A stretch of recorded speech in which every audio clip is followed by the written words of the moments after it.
नमस्कार, आप सबका स्वागत है हमारे YouTube चैनल पे।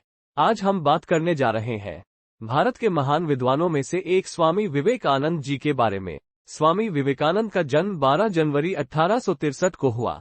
उनका घर का नाम नरेंद्र दत्त था। उनके पिता विश्वनाथ दत्त पाश्चात्य सभ्यता में विश्वास रखते थे।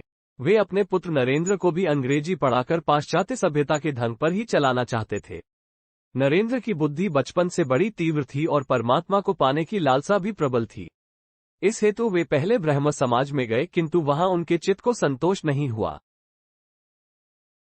1884 में विश्वनाथ दत्त की मृत्यु हो गई। घर का भार नरेंद्र पर पड़ा। घर की दशा बहुत खराब थी। कुशल यही थी कि नरेंद्र का विवाह नहीं हुआ था। अत्यंत गरीबी में भी नरेंद्र बड़े अतिथि सेवी थे। स्वयं भूखे रहकर अतिथि को भोजन कराते, स्वयं बाहर वर्षा में रात भर भीगते ठिठुरते पड़े रहते और अतिथि को अपने बिस्तर पर सुला देते। रामकृष्ण परमहंस की प्रशंसा सुनकर नरेंद्र उनके पास पहले तो तर्क करने के विचार से ही गए थे, किंतु परमहंस जी ने देखते ही पहचान लिया कि ये तो वही शिष्य है जिसका उन्हें कई दिनों से इंतजार है। परमहंस जी की कृपा से इनको आत्म साक्षात्कार हुआ। फलस्वरूप नरेंद्र परमहंस जी के शिष्यों में प्रमुख हो गए। संन्यास लेने के बाद इनका नाम विवेकानंद हुआ। स्वामी विवेकानंद अपना जीवन अपने गुरुदेव स्वामी रामकृष्ण परमहंस को समर्पित कर चुके थे।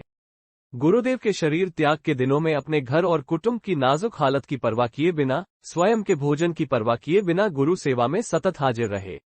गुरुदेव का शरीर अत्यंत रुग्ण हो गया था। कैंसर के कारण गले में से थूक, रक्त, कफ आदि निकलता था। इन सब की सफाई वे खूब ध्यान से करते थे। 25 वर्ष की अवस्था में नरेंद्र दत्त ने गेरुआ वस्त्र पहन लिए। तत्पश्चात उन्होंने पैदल ही पूरे भारतवर्ष की यात्रा की।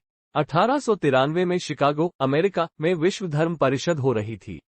स्वामी विवेकानंद जी उसमें भारत के प्रतिनिधि के रूप से पहुंचे। यूरोप अमेरिका के लोग उस समय पराधीन भारतवासियों को बहुत हीन दृष्टि से देखते थे। वहां लोगों ने बहुत प्रयत्न किया कि स्वामी विवेकानंद को सर्वधर्म परिषद में बोलने का समय ही न मिले। एक अमेरिकन प्रोफेसर के प्रयास से उन्हें थोड़ा समय मिला, किंतु उनके विचार सुनकर सभी विद्वान चकित हो गए।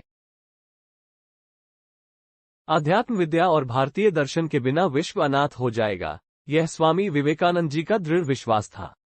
अमेरिका में उन्होंने रामकृष्ण मिशन की अनेक शाखाएं स्थापित की। अनेक अमेरिकन विद्वानों ने उनका शिष्यत्व ग्रहण किया। वे सदा अपने को गरीबों का सेवक कहते थे। भारत के गौरव को देश देशांतरों में उज्ज्वल करने का उन्होंने सदा प्रयत्न किया। 4 जुलाई 1902 को उन्होंने देह त्याग किया। आशा करते हैं हमारे द्वारा दी गई जानकारी आपको पसंद आई होगी। हम भविष्य में भी अपने चैनल के माध्यम से इसी प्रकार की महत्वपूर्ण जानकारियां आपको देते रहेंगे। कृपया वीडियो को लाइक करें, शेयर तथा चैनल को सब्सक्राइब करना ना भूलें। धन्यवाद।